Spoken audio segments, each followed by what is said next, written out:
Hey, you guys, it's MJ. How are you?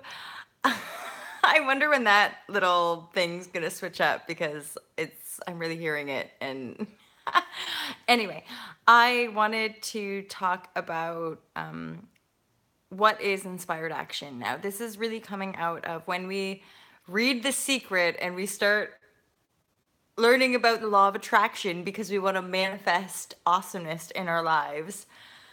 And we sort of think, okay, just think positive, just think really, really positive, and everything's gonna work out just fine. And it's not. And then usually we're thinking positive, things don't quite go necessarily exactly how they think, and then we can spin out, or we continue to practice and we continue to learn more. And a lot of law of attraction teachings talk about inspired action and taking inspired action. So I want to share with you guys today what I feel inspired action really means and why often people miss it. People kind of they bypass it, or they just don't, they can't physicalize it or see it. And here's the thing, okay? So I had this insight, and this is part of why I wrote the book, The Fearless Life Guide. It's because to me, a lot of the teachings don't talk enough about the emotional body. Now, the emotional body, which is like the feminine aspect of self, which all beings have two polarities, the right and the left, the the light and the dark, and the male and the female. So each one of us as a being of cosmic energy are made up of polarities and different frequencies and different energetic structures depending on our journey, our infinite journey as a soul. And ultimately, when we come into form, we sort of choose a polarity that kind of represents the journey that we're desiring to have in these bodies in this lifetime. And so, either way, I talk a lot about the density and the fact that as beings, we carry density. Now, that is karma. That is, which karma you could just say is past creation. So it's creation on a different timeline that we've experienced, and our body has the memory of it. And so sometimes we perpetuate those experiences, but they're not necessarily fully relevant to the present. So we all have this like intense programming on a cellular level on our whole bodies. So, I talk about the counterintuitivity of all of this stuff because in law of attraction teachings, like, I feel intuitively that like the large majority of humanity is just so disconnected that they're not feeling. They're not connected to their feeling center, or they're so deep in their feelings that they're consumed by them, because collectively, because they've essentially, you could say that we as beings on this planet, for whatever cosmic reason, denied the emotional connection, which in essence can represent on the physical how we denied women, the witch hunts, all that kind of stuff. So we deny the feminine aspect of self, which then cuts off the feeling connection, which means we don't know what we feel, and we just become these like robotic zombies, or I refer to the stormtroopers from the Star Wars movies. And like, so we're in this robotic thing, and ultimately we're in the fear, and being in the robotic fear, and we're like we're not necessarily happy there, but like if you just stay in the line with the other robots, like everything's fine, you're just gonna be safe in your mask, or safe in your zombie mode. And then a lot of us, we start to awaken, so we have experiences, very visceral experiences, which open up our mind, which open up just the sense of reality to be beyond that story or that paradigm of just being these sort of disconnected, disempowered, disembodied souls, right?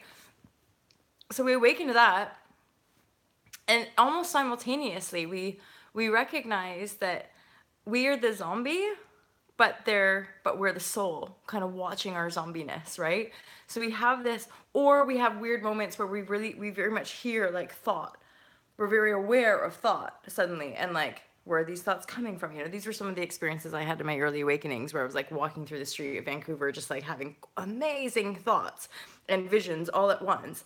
And I was just like seeing thought form, like almost like a radio transmitter, and like asking where the thoughts were coming from and how did they, and yeah, so I'll talk to you guys very specifically about the title, about this description here. It's, what is inspired action, and why do we miss it?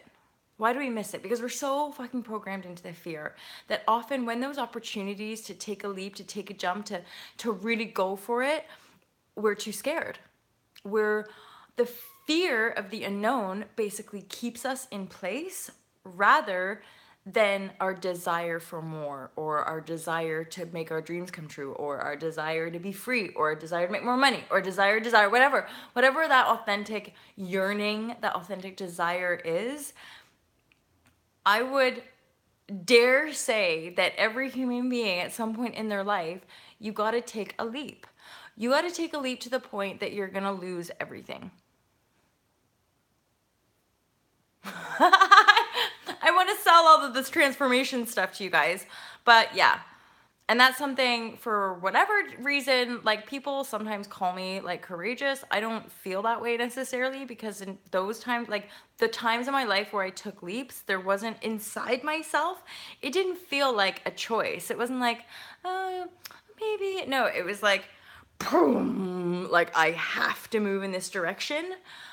Otherwise, I won't be happy. Otherwise, and like, and then I had other moments like where I didn't listen, where I went with the fear instead. I went with the like, oh, I don't know, and like, or I don't want to hurt their feelings, or like, oh, I want to be like really nice, or da da da. Like, obviously, when I was worried too much about what other people thought, or worried too much about my physical reality, or like how I would make money, or da da da da. Whatever mental excuses I made for not being able to take a leap, or not being able to choose that person, or da da da, whatever it was out of fear. When I made choices out of fear, I would tend to like loop into toxic, shitty patterns. I would isolate. I would like feel horrible. And it's basically taken just years and years of unraveling all of those projections, all of those overlays, all of those like deep self-hate, self-loathing, unworthiness, fear, pain, shame, guilt.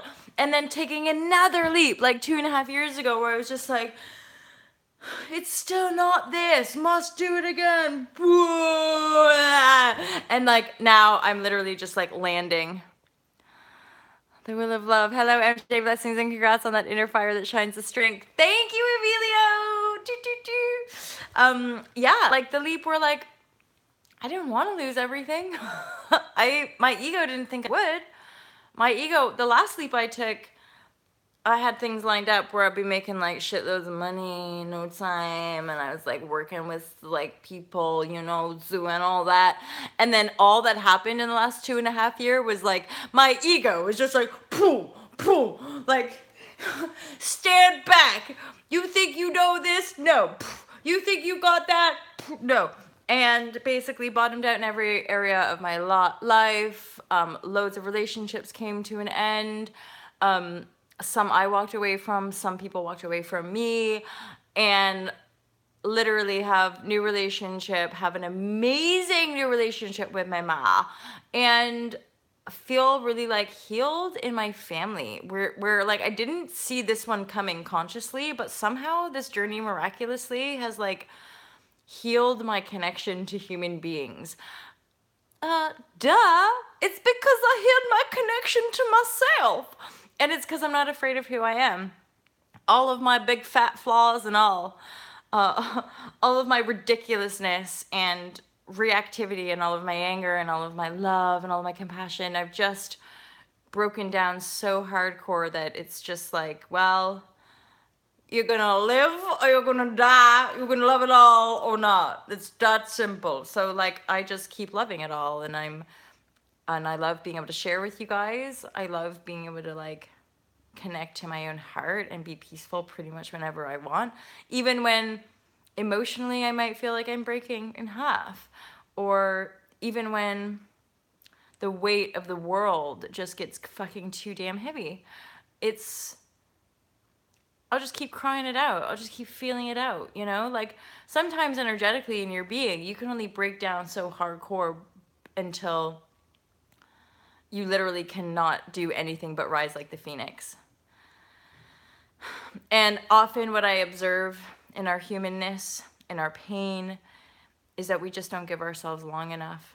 We just don't give ourselves long enough to really feel and heal because we're moving so fast, you know? We don't take time just to be with the presence that we are, and it's that presence which I'm just so thankful for. And I know it's the same presence that you guys all resonate with, you know, because you feel it in your heart, you know, because you know that I'm talking about the heart and I'm talking about the one heart and the one consciousness of humanity. Because when we are connected to the heart, we are literally connected to everyone's heart. It's one mind, one body. That's Christ. But if we're just in our heads, there's nothing really kind of noble or sacred about our thoughts necessarily. It's just the heart. The family of light will always be protected to surf safely through these intense times. Oh! Thank you so much, Emilio. I like feel the presence so much, and I'm so thankful. And everybody else out there, I hope you guys have an amazing day. It's kind of late for me, weirdly. Like I'm not often up this late doing posts, but I felt like sharing because I love to share. Have a great day, you guys. Lovely to see you, Emilio. Have a great day. I hope it was useful to you guys. And I just hope you keep finding your love, feeling your love, and shining it out for the world because the world is you. And you deserve your love like we all do. It's juicy. Take care, guys. Bye.